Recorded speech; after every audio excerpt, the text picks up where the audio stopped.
ஓம் குருவே போற்றி.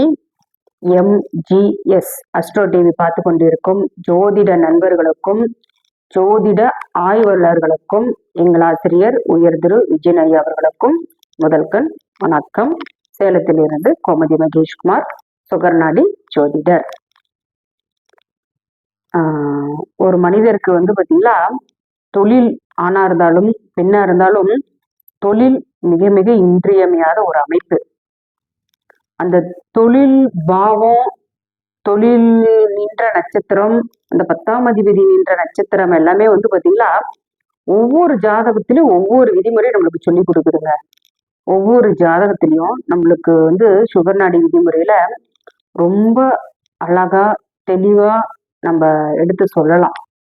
இவருக்கு ஏன் தொழில் எவ்வளவு சிறப்பா இருக்கு, இவர் ஏன் சொந்த தொழில் செய்யறாரு, இவர் ஏன் அரசு உத்தியோகத்துக்கு போறாரு, இவர் ஏன் தொழிலே இல்லாம இருக்குது, என்ன காலகட்டங்கள் இவங்களுக்கெல்லாம் தொழில் பாதிப்பு கொடுத்துருக்குது அப்படிங்கிறத நம்ம இன்னைக்கு ஆய்வுக்கு எடுத்து பார்க்கலாம். அது ஒரு ஆண் ஜாதகம். நான் போர்டில் போட்டிருக்கேன். நான் ஒரு முறை வாசிச்சு காமிக்கிறேன் பாருங்க. 16/1/1970 9:20 AM. லக்னம் கும்ப லக்னம். கும்ப லக்னம். லக்னத்திலே ராகு பகவான் இருக்காரு. லக்னத்துக்கு 2ல செவ்வாய், லக்னத்துக்கு 3ல சனி பகவான் சந்திரன், லக்னத்துக்கு 3ல சனி பகவான் சந்திரன், லக்னத்துக்கு 7ல கேது பகவான், லக்னத்துக்கு 9ல குரு பகவான், 11ல புதன், 12ல சூரியன் புதன் ராசியில் உள்ள கிரகம். அதை சுத்தி நவாம்சல கிரகங்கள் போட்டுக்காங்க. நவாம்ச லக்னம் கும்ப லக்னம். கும்ப லக்னம் மேஷத்துல ராகு பகவான், மிதுனத்துல சனி பகவான், கடகத்துல செவ்வாய், துலாம்ல சந்திரனும் கேதுவும், விருச்சிகத்துல புதன் பகவான், நம்மளுக்கு மகரத்துல பாத்தீங்கன்னா சூரியன் சுக்கிரன் குரு. நவாம்சத்துல சூரியன் சுக்கிரன் குரு 3 பேருமே இருக்காங்க. கணவன் மனைவி இருவருமே ஜாதா பார்க்க வந்திருந்தாங்க நம்ம ஆபீஸ்க்கு. கணவன் மனைவி இருவருமே நம்ம யூடியூப் பார்த்துதான் இங்க வந்திருந்தாங்க. நம்ம என்ன சொன்னோம் அப்படின்னமா, பவானியில இருந்து நீங்க வந்திருந்தாங்க. வயசு பாத்தீங்கன்னா இவருக்கு 56 வயசு நடக்குது. அவருடைய திசா புத்தி வயது எல்லாமே நம்ம கணிதம் செஞ்சு ரெடியா வச்சுக்குவோம். இப்ப நம்ம எப்படி போர்டுல பதிவு செஞ்சிருக்கோமோ அப்படிதான் நம்ம தினசரி பாக்குற ஜாதகத்தையுமே பாத்தீங்களா, அவன் ஜாதகம் எடுத்து வந்தாலும் சரி, ஆன்லைன் அனுப்பிச்சு வச்சிருந்தாலும் சரி, நம்ம அழகா நோட்ல நம்ம சார்ட் எழுதிப்போம். ராசி நவாம்சம் எல்லாம் போட்டு வயசு திசா புத்திகள் எல்லாமே கணிதம் செஞ்சு பலன் சொல்றதுக்கு ரெடியா வச்சுக்குவோம். ஐயா உங்களுக்கு பாத்தீங்களா, குழந்தைங்கள் பிறந்த காலத்திலேயே இளமையில நல்லா சம்பாரிச்சிருந்திருப்பீங்க. உங்களுக்கு என்னைக்கு குழந்தை பிறந்துச்சோ, குழந்தை பிறந்ததுல இருந்து உங்களுக்கு பாத்தீங்களா, உங்களுக்கு தொழில் இல்லாம பண்ணிடுச்சு. தொழில் இல்லாம பண்ணிடுச்சு. தொழில் பாத்தீங்கன்னா உங்களுக்கு தொழில் இல்லைங்க ஐயா அப்படின்னு சொல்லிட்டு நான் சொன்னேன். அந்த அம்மா பாத்தீங்களா சிரிச்சுட்டு அமைதியா இருந்தாங்க. தொழில் இல்லைன்னா அது எப்படிமா, என் வீட்டுக்காரெல்லாம் நல்லா வேலைக்கு போவாரு அப்படின்னு சொல்லி அந்த அம்மா சொன்னாங்க. வேலைக்கு போயிட்டு இருந்திருப்பாருங்கம்மா. உங்க குழந்தைங்க ஒரு பொண்ணு ஒண்ணு ஒரு ஆண் ஒண்ணு இந்த ஜாதகத்துக்கு உண்டு.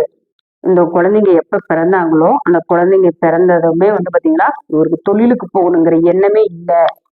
தொழில் செய்யணும், தொழிலுக்கு போகணும், வேலைக்கு போகணும் அப்படிங்கிற எண்ணமே இவருக்கு அடியோடு வெறுத்துடுச்சு அப்படின்னு சொல்லிட்டு அவரு நான் சொன்னதுக்கு, ஆமாம்மா எனக்கு பொண்ணு ஒண்ணு பையன் ஒண்ணு.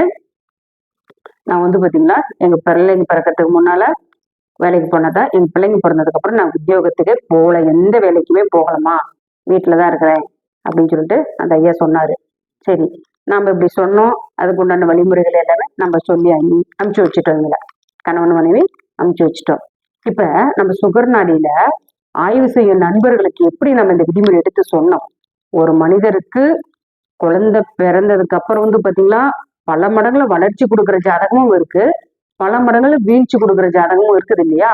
அப்ப இந்த ஜாதகத்துல நம்ம என்ன வழிமுறை எடுத்து நம்ம அதை தீர்க்கமா சொன்னோம் அப்படிங்கிறத நான் இப்ப உங்களுக்கு சொல்றேன் பாருங்க. லக்னம் ஒரு கும்ப லக்னம். லக்னம் கும்ப லக்னம். லக்ன புள்ளி பாருங்க, லக்ன புள்ளி ராகுகால், சதயம் 3ஆம் பாதம், சதயம் 3ஆம் பாதம் லக்ன புள்ளி. நம்மளுக்கு சதயம் 3ஆம் பாதமே ஒரு வறட்சி தான், வறட்சின்னு ஐயா சொல்லுவாரு. சரி, லக்னாதிபதி சனி பகவான் லக்னாதிபதி சனி பகவான், அவர் 3ல நீசம். லக்னாதிபதி சனி பகவான் 3ல நீசம். சரி, லக்ன புள்ளி வலுவிழந்துடுச்சு, லக்னாதிபதி வலுவிழந்துட்டாரு. ராசி அதிபதி இருப்பார் இல்லையா, ராசி அதிபதி சந்திரன் இருக்காரு இல்லையா, சந்திரன் என்றது சுக்கிரன் கால். சந்திரன் என்றது சுக்கிரன் கால். அந்த சுக்கிரன் 12ல் சூரியனுடன் அஸ்தங்கம். சுக்கிரன் ஒரே டிகிரியில தான் இருக்காரு மகரத்துல. லக்ன புள்ளி பலம் இழந்துருச்சு, லக்னாதிபதி நீசம் ஆயிட்டாரு. லக்ன ராசி அதிபதி நின்ற நட்சத்திரம் வந்து சுக்கிரன் கால். அந்த சுக்கிரனும் சூரியனுடன் அஸ்தங்கம் ஆயிடுச்சு. அப்ப இவர் வந்து இளமை காலத்துல எல்லாம் வேலை செஞ்சுட்டு தான் இருந்தாராம். இளமை காலத்துல வந்து பாத்தீங்களா வேலை செஞ்சுட்டு இருந்துட்டு தான் இருந்தாரு. இவர் வந்து ஜன்ன காலத்துல சுக்கிர திசையில பிறந்திருக்காரு. சுக்கிர திசை ஒரு 7 வருஷம், அதுக்கப்புறம் சூரிய தேசம் முடிஞ்சு சந்திர தேசம் முடிஞ்சு செவ்வாய் தேசம் நடப்பு வந்து பாத்தீங்களா அவருக்கு 31 வயசு வரைக்குமே செவ்வாய் தேசம் நடந்துட்டு இருந்திருக்குது. செவ்வாய் திசை வரைக்குமே ஒரு வேலைக்கு செஞ்சுட்டு இருந்தாரு. கூலி வேலைக்கு தான் போயிட்டு இருந்தேன், ஒரு நாளைக்கு 400-500 சம்பாதிப்பேன், தினசரி நிக்காம போயிடுவேன், தினசரி நிக்காமையே நான் போயிடுவேன், கூலி வேலைக்கு தான் போயிட்டு இருந்தேன். ஆனா இந்த ராகு திசைன்னு வந்ததுக்கு அப்புறம், லக்னத்துல இருக்கிற ராகு திசை என்னைக்கு வந்துச்சோ, ராகு திசை வந்ததுக்கு அப்புறம் கிட்டத்தட்ட 31 வயசுக்கு மேல அவருக்கு இப்ப என்ன வயசு, 56 வயசு. இது வந்து பாத்தீங்களா கிட்டத்தட்ட இதுல ஒரு 20 வருஷம், இதுல ஒரு 25-26 வருஷம் அவர் எந்த வேலைக்குமே போகலையா, வீட்டோட இருக்கிறாராம். அவங்க மனைவி வேலைக்கு போகுது, அவங்க பையன் வேலைக்கு போறாரு, அவங்க பொண்ணு கல்யாணம் பண்ணி கொடுத்துட்டாங்க, அம்மாவும் மகனும் தான் வேலைக்கு போறாங்க. இவர் வீட்டோட சரி, எந்த வேலைக்குமே இவர் போறதில்ல. சரி, இதுக்கு என்ன விதிமுறைன்னு நம்ம பார்த்தோமா, நம்மளுக்கு ராகு நின்றது பாருங்க லக்ன புள்ளி ராகு காலு, ராகு குரு கால இருக்கு, குரு வந்து பாத்தீங்களா ராகு கால்ல இருக்குது. குருவும் ராகுவும்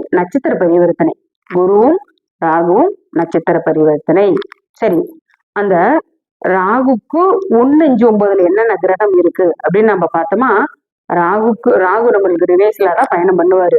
ராகுக்கு 5ல வந்து பாத்தீங்களா குரு இருக்காரு, ராகுக்கு 5ல குரு பகவான் இருக்காரு. அதுக்கு 9ஆம் அதிபதி புதன், அங்க யாரும் இல்ல, நம்ம புதன் எடுத்துக்கலாம்.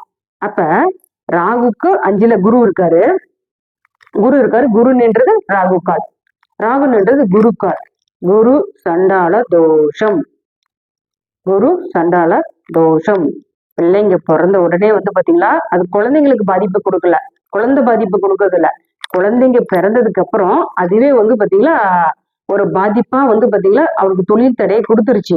ஏன்னா நம்மளுக்கு ராகுக்கு 1-5 கிரகம் குரு நின்றது குரு சண்டால யோகத்தை நம்மளுக்கு அமைப்பை கொடுத்துட்டாலும் கூட 5ஆம் அதிபதி பாருங்க, இவருக்கு வந்து 5ஆம் அதிபதி பாத்தீங்களா புதன் என்றது சுக்கிரன் கால்ல தான் இருக்குது. இவருக்கு 5ல குரு இருக்காரு, 9ஆம் அதிபதி வந்து பாத்தீங்களா ரிவேசல நம்ம ராகுக்கு 9ஆம் அதிபதி பாத்தீங்களா புதன் என்றது பூராடம் 4ஆம் பாதத்துல இருக்காரு. அவர் சூரியனோட நஸ்தகம் ஆயிட்டாரு. அப்ப லக்னம் 5-9 இந்த பாவங்கள் எல்லாமே பாதிப்பு கொடுத்துருச்சு. நம்மளுக்கு 1-5-9 என்பது ஜாதகர் என்பது நாம் 5ஆம் இடங்கிறது வந்து பாத்தீங்கன்னா நம்ம 5-9 எல்லாம் நம்மளுடைய தாத்தா அப்பா வகைகள் நம்ம சொல்லுவோம். 1-5-9 நம்மளுடைய வம்ச வழி. இந்த குழந்தைகள் பிறந்த உடனே வந்து பாத்தீங்களா ஜாதகருக்கு தொழில் என்பது இல்லவே இல்லை அப்படின்ட்டு நம்ம இந்த விதிமுறையை தீர்க்கமா எடுத்துக்கலாம். நம்ம அதுதான் நம்ம உறுதியா சொல்லுவோம். லக்ன புள்ளி வலுவா இருக்கணும், லக்னாதிபதி வலுவா இருக்கணும், ராசி அதிபதி எல்லாம் வலுவா இருக்கணும். ஆரம்ப காலத்துல 31 வயசு வரைக்குமே இவர் நல்ல ஒரு வேலைக்கு தான் போயிட்டு இருந்தாரு. குழந்தைங்க என்னைக்கு பிறந்துச்சோ 2 குழந்தைங்க பிறந்த உடனே வந்து பாத்தீங்கன்னா அவருடைய வேலை வந்து பாத்தீங்களா அப்படி நிறுத்திக்கிட்டாரு, எந்த வேலைக்குமே போறதில்ல. இவர் தான் வீட்டுல எல்லா வேலையும் பாத்துக்கிறாரு. இவருடைய மனைவியும் இவருடைய மகனும் 2 பேருமே வேலைக்கு போறாங்க அப்படின்னு நம்ம சொன்னதுக்கு அவர் ஒரு சிரிப்பா ஆச்சரியமா பார்த்தாரு. இப்படி கூட ஜோசியம் சொல்ல முடியுமா அப்படிங்கிற மாதிரி அவர் பார்த்தாரு. நம்மளுக்கு எந்த லக்னத்துக்குமே 10ஆம் பாவத்துல உச்சம் பெறக்கூடிய கிரகம் தான் நம்மளுக்கு உத்தியோகத்தை கொடுக்கும். கூலி வேலையா இருந்தாலும் சரி, அரசு வேலையா இருந்தாலும் சரி, சொந்த தொழிலா இருந்தாலும் சரி, வியாபாரமா இருந்தாலும் சரி, கூட்டு தொழிலா இருந்தாலும் சரி, எந்த தொழிலா இருந்தாலும் அவர் லக்னத்திற்கு 10ஆம் பாவத்துல என்ன கிரகம் உச்சம் பெறுதோ அந்த கிரகம் வந்து பாத்தீங்களா தொழிலை கொடுக்கும். இவருக்கு 10ஆம் பாவத்துல உச்சம் பெறக்கூடிய கிரகம் வந்து பாத்தீங்களா ராகு பகவான் குரு கால இருக்காரு. குரு ராகு கால போயிட்டாரு, குரு சண்டால தோஷமா மாறிடுச்சு. சரி, 10ஆம் அதிபதி இருப்பாரு இல்லையா, 10ஆம் அதிபதி பாருங்க செவ்வாய், அவரும் குருக்கால தான் இருக்காரு. 10ஆம் அதிபதி லக்னத்துக்கு 2ல இருக்காரு. அவர் நின்றது குருவுடைய நட்சத்திரத்துக்கு தான் இருக்காரு. அப்ப நின்ற நட்சத்திரம் எல்லாமே வந்து பாத்தீங்கன்னா சுக்கரன் காலில் தொட்டு சுக்கரன் அஸ்தங்கத்துக்கு தான் போகுது அப்படின்னு நம்ம எடுத்துக்கலாம். அந்த 7ஆம் அதிபதி சூரியன் வர்க்கோத்தமமானதுனால திருமணம் ஒண்ணு நடந்திருக்குது. 7ஆம் அதிபதி சூரியனா இருந்து சூரியன் வர்க்கோத்தமமா இருக்காரு. வர்க்கோத்தமமானதுனால திருமணங்கிறது அவருக்கு ஒண்ணு நடந்திருக்குது. சுக்கரன் வந்து பாத்தீங்கன்னா 1 டிகிரியில இருக்கிறதுனால அந்த வர்க்கோத்தம பலனை எழுந்துட்டாரு. நம்மளுக்கு கிரகங்கள் வர்க்கோத்தமே ஆயிருந்தால் கூட 0 டிகிரியில டு 1 டிகிரியில இருக்க கூடாது, 29 டிகிரி டு 30 டிகிரியில் இருக்கக்கூடாது. இருந்துச்சுன்னா அந்த வர்க்கோத்தம பலன் கொடுக்கறது இல்லை. வர்க்கோத்தமம் தன் பலனை முழுமையாக கொடுக்காது அப்படின்னு நம்ம எடுத்துக்கலாம்.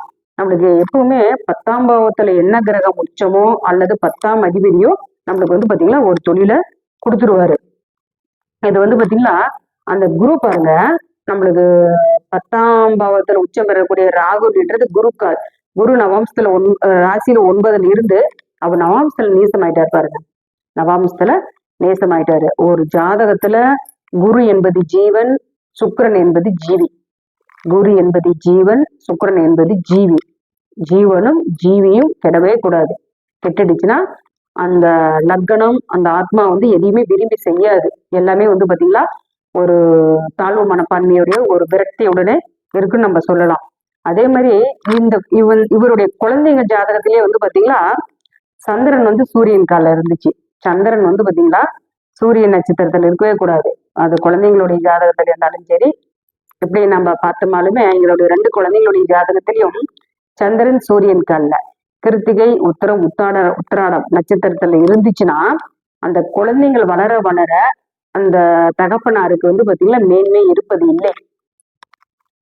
சந்திரன் சூரியனுடைய நட்சத்திரமான கிருத்திகை உத்திரம் உத்திராடம் நட்சத்திரத்துல ஒரு குழந்தைங்க பிறக்குது அப்படின்னா அது ஆண் குழந்தையா இருந்தாலும் சரி, பெண் குழந்தையா இருந்தாலும் சரி, அந்த குழந்தை வளர வளர அந்த பெற்றோருக்கு அப்பாவுக்கு வந்து பாத்தீங்களா சூரியன் தானே எங்களுக்கு தகப்பு காரகன். அப்பாவுக்கு வந்து பாத்தீங்கன்னா மேன்மையான வளர்ச்சி இருக்கிறது இல்லை. அவங்களுடைய பவர் குறைஞ்சிடுது. அவங்களுடைய பவர் வந்து பாத்தீங்கன்னா குறைஞ்சிடுச்சு. அரசு உத்தியோகத்திலேயே இருந்தாலும் கூட அவங்களுடைய வருமானம் வந்து பாத்தீங்கன்னா வீடு வந்து சேராது. தேவையில்லாத பழக்க வழக்கத்தினால அந்த சம்பளம் வந்து விரயமாயிடும். நிறைய ஜாதகத்துல நம்ம அனுபவத்துல இந்த விதிமுறை வந்து பாத்தீங்கன்னா சரியா நம்மளுக்கு வருது. நம்மளுக்கு வந்து 10ஆம் பாவங்கிறது ரொம்ப ரொம்ப முக்கியம். ஒரு ஜாதகத்துல 10ஆம் பாவம் கெடக்கூடாது, 10ஆம் அதிபதியும் கெடக்கூடாது. 10ஆம் பாவம் கெட்டாலும் 10ஆம் அதிபதி கெட்டாலும் அவருக்கு வந்து பாத்தீங்களா இறப்பு வந்து பாத்தீங்களா நல்ல ஒரு இறப்பு அவருக்கு அமையறது இல்லை. இது நம்ம அனுபவத்துல பாக்குறது வந்து பாத்தீங்கன்னா நல்ல ஒரு இறப்பு அமையறது இல்லை. ஒண்ணு வந்து பாத்தீங்கன்னா துர்மரணம் அல்லது அகால விபத்து அல்லது ஊர் விட்டு ஊர் சென்று மறைமுகமாக இறக்குறது, அப்புறம் தேடி போலீஸ் கம்ப்ளைண்ட் எல்லாம் போய் அதுக்கப்புறம் அந்த எடுத்துட்டு வர்றது. இது மாதிரி வந்து பாத்தீங்களா இவர் சொன்னார் இந்த ஜாதகர், என்னுடைய தாத்தா பாட்டன் எல்லாமே வந்து பாத்தீங்களா எங்க இறந்தாங்க என்னங்கன்னே தெரியலைங்க, இவங்களே எங்க இருக்கிறாங்கன்னே தெரியல, இறந்துட்டாங்களா உயிரோட இருக்கிறாங்களான்னு கூட தெரியல எங்களுக்கு அப்படின்னு சொல்றாரு. அப்ப ஒரு ஜாதகத்துல 10ஆம் அதிபதி 10ஆம் பாவம்லாம் ஒருத்தர் கெட்டுச்சுன்னா அவருடைய இறுதி ஒரு இறப்பு வந்து பாத்தீங்களா அவருக்கு வந்து ஒரு நல்ல முறையில ஒரு அமைப்பா இருக்கிறது இல்லை.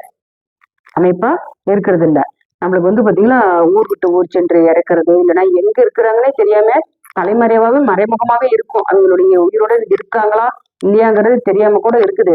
அதுக்குதான் நம்ம முன்னோர்கள் சொல்லியிருக்காங்க பாருங்க நம்மளுக்கு சாஸ்திர நூல்கள்ல, ராகுக்கு வீடு கொடுத்த கிரகமும் ராகுக்கு கால் கொடுத்த கிரகமும் கெடக்கூடாது.